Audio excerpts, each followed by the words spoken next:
I felt sort of compelled to say my bit after the election debate that we've just had on BBC One. I think what was quite telling about it was how she didn't show up again. You know, second time.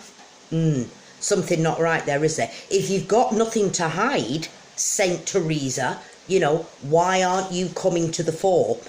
I thought Caroline Lucas was brilliant. I love the Green Party. I think they are for everything that's right.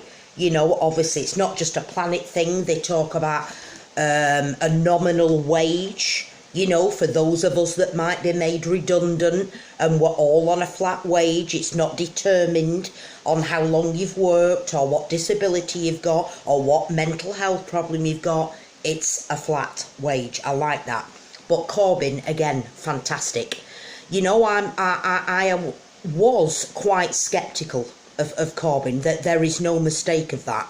And people who've known me for a long time will know that on my page. It's never that I've been against what he's been saying or what he's for. I mean, that man has 30 years, you know, on the backbench, like Dennis Skinner, my dad's hero. You know, he knows what he's talking about. But I always sort of believed he was a little bit London-centric. But I have to retract that. You know, he has been to Manchester enough times now. And he's the only one, actually, at the minute, who isn't looking phased. He isn't looking challenged. He isn't looking muffled. Amazing. And yet our current Prime Minister is stumbling.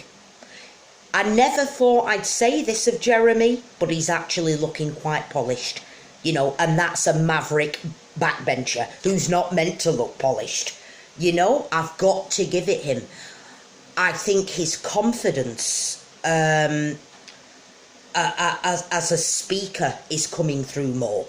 You know, I mean, you know, he didn't get voted in for nothing. Like I say, I've had my doubts about him, but I am in no doubt that him and the Labour Party are the ones. If you are working class and you vote for her and them, disassociate yourself from me. It's as simple as that. You know, I haven't enough time for people that debate with me. I have enough time for the Scottish National Party, the Welsh. You know, if you've got immigrant in your blood, you know that your people and your heritage and your independence is foremost. No question on that. So I have a lot of time for those. I hate UKIP and I hate the Tories. And that's the only two parties I hate. You know, so if you are running on that line and you want to uphold them, we're not going to debate on that. That's all I can say, you know. I mean, a lot of my friends are sort of the same political mind as me, and a lot have taught me more than I know.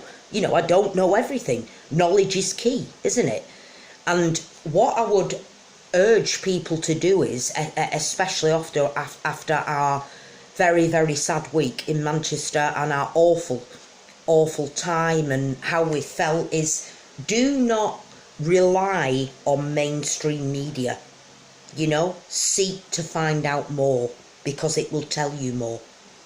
Your heritage is everything. Where you're from, where you were born, where your mother and father were born, how you were brought up, the money you had, the class you had, the way you were treated, all from the establishment.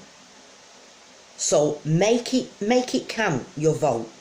Like I say, I'm not a 100% Jeremy fan, but he's coming through. And I would rather have realness than fakeness any day. So one love. That's Sarah's Political Forum from her kitchen. Good night, people.